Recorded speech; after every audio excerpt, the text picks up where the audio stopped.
Welcome back to Mosin टैक। तो मेरे दोस्तों, आज की वीडियो में हम लोग करने जा रहे हैं कोर मॉड्यूल्स इन नोड जे एस। कोर मॉड्यूल नोड जे एस में क्या होते हैं, इनका क्या रोल होता है और हम लोग इनको क्यों इस्तेमाल किए करते हैं। और इसके साथ साथ हम लोग आज की वीडियो में पढ़ेंगे कि कोर मॉड्यूल्स होते क्या हैं, ग्लोबल मॉड्यूल्स क्या होते हैं नोड जे एस में, और लोकल मॉड्यूल्स क्या होते हैं नोड जे एस में। इसी तरह नॉन ग्लोबल मॉड्यूल यानी लोकल मॉड्यूल जो होते हैं, और इस तरह सम इंटरव्यू क्वेश्चन हम लोग करेंगे। तो मैं क्या करूँगा कि मैं सबसे पहले यहाँ पे अपनी एक फ़ाइल बनाऊँगा, उसको नाम दे देता हूँ, सॉरी, ये मेरी फ़ाइल बन चुकी है। तो यहाँ पे हमने क्योंकि पिछली वीडियो में पहला प्रोग्राम अपना कोड लिखा था जिसको हम लोग कहते हैं कंसोल कंसोल डॉट लॉग। और इसमें अगर मैं लिखूँ ओ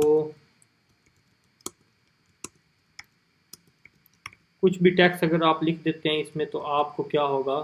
और अगर आप यहाँ पे आके लिखें node index dot J S और एंटर करें, तो आप देख सकते हैं कि आपका कंसोल में ये आ चुका है।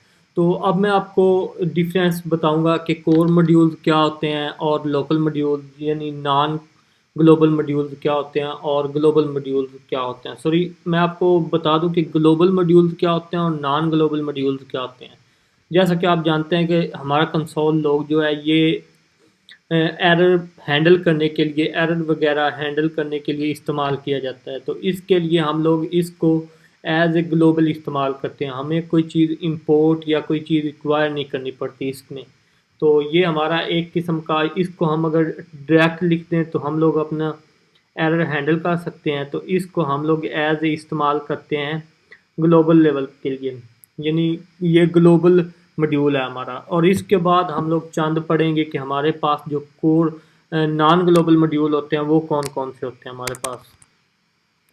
तो मैं आपको दिखाता हूँ कि हमारे पास एक होता है file system, right, file sync करके। वो हमारा क्या होता है कि हमारे पास होता है फाइल बनाने के लिए वो ग्लोबल नॉन ग्लोबल मॉड्यूल होता है। जैसा मैं यहाँ पे लिखता हूँ F S, let F S करके अगर मैं यहाँ पे डालूँ, मैं अगर यहाँ पे डाल दूँ रिक्वायर, ऐसी तमाम चीज़ें जो कि हमें रिक्वायर करनी पड़ती हैं उनको हम लोग करते हैं। यहाँ पे मैं एफ एस लगाऊंगा और एफ एस लगाने के बाद अगर मैं नीचे आऊँगा, रिक्वायर, जो चीज़ें हम लोग रिक्वायर करते हैं, जो चीज़ें हम लोग इंपोर्ट करते हैं, ये एक किस्म की इंपोर्ट ही होती है, रिक्वायर करना भी। तो इसको हम लोग लोकल यानी नॉन ग्लोबल मॉड्यूल कहते हैं। तो अगर मैं यहाँ पे लिखूँ F S dot write file sync, आप यहाँ पे देख सकते हैं कि हमारे पास कितने ज़्यादा फंक्शन आ चुके हैं। यहाँ पे बहुत सारे फाइल सिंक, राइट फाइल, इस तरह करके जो चीज़ें जो हमें यहाँ पे क्या चाहिए, हमें यहाँ पे राइट फाइल चाहिए क्योंकि हम लोग एक फ़ाइल बनाना चाहते हैं। तो इसके लिए मैं अगर यहाँ पे लिखूँ, मैं पहला हम लोग यहाँ पे लिखते हैं फाइल का नेम आवर, सॉरी यहाँ पे थोड़ी सी गड़बड़ होगी, और मैं लिखूँगा F S dot write file sync. और यहाँ पे मैं कर दूँगा अपनी फ़ाइल का नाम हमने लिखना है। फ़ाइल का नाम मैं लिख देता हूँ फर्स्ट फाइल डॉट टेक्स्ट, और उसमें हम लोग कुछ टेक्स्ट भेजेंगे ओ।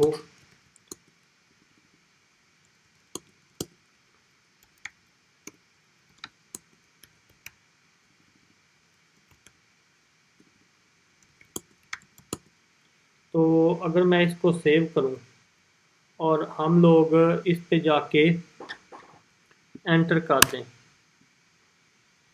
सॉरी यहाँ पे अगर आके हम लोग सेव करें तो, और यहाँ पे आके अगर दोबारा से हम लोग अपनी कमांड चलाएं तो आप देखेंगे कि हमारी एक फ़ाइल बन जाएगी। और आप देख सकते हैं कि हमारी यहाँ पे एक फ़ाइल बन चुकी है। और ये फ़ाइल हमने किस तरह बनाई, ये हमने फ़ाइल बनाई कोर मॉड्यूल की मदद से और नॉन ग्लोबल मॉड्यूल की मदद से हम लोगों ने ये फ़ाइल बनाई। इस तरह अगर मैं एक और फ़ाइल बनाता हूँ, उसको मैं नाम दे देता हूँ,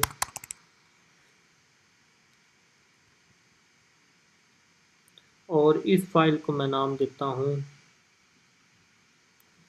XYZ और मैं सेव करता हूँ। और दोबारा से अगर मैं यहाँ पे आके इसको दोबारा से एंटर करूँ तो आप देखेंगे कि हमारी एक और फाइल बन चुकी है। तो इस तरह ये कुछ काम करता है।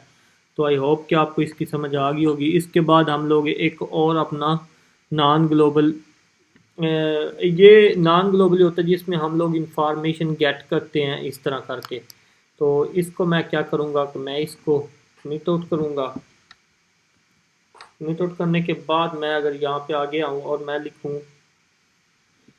हमारे पास एक और मॉड्यूल होता है जिसको हम लोग देखते हैं कि कंसोल डॉट लॉग अगर मैं करूँ और मैं यहाँ पे लिखूँ डायरेक्टरी नेम, तो अगर मैं कमांड एस करूँ और यहाँ पे आके अगर मैं नीचे लिख दूँ, दोबारा से एंटर करूँ और आप देखेंगे कि हमें यहाँ पे डायरेक्टरी नेम मिल चुका है। यहाँ पे मैकबुक प्रो नोट JS उसके अंदर ये हमारा फोल्डर का नेम है, तो जो कि हमें मिल चुका है। इसके बाद अगर मैं आगे जाऊँ और मैं दोबारा से यहाँ पे लिखूँ, इसको मैं अगर कमिट आउट करूँ और मैं सेव कर दूँ और मैं दोबारा यहाँ पे आके लिखूँ एंटर कंसोल डॉट लॉग करूँ और आप देखेंगे यहाँ पे अगर मैं लिखता हूँ फाइल नेम हमारे पास क्या होगा, वो किस तरह हम लोग लिख सकते हैं फाइल नेम। और अगर मैं यहाँ पे सेव करूँ और यहाँ पे आके दोबारा से मैं नोड और अपनी फ़ाइल का नाम लिखूँ, तो आप देख सकते हैं कि हमें इसने यहाँ पे इंफॉर्मेशन दे दिया। हमें index.js फाइल कंप्लीट पाथ इसने हमें दिया और नेम भी हमें फ़ाइल का दे दिया है। तो आई होप कि आपको समझ आ गई होगी। Thanks for watching.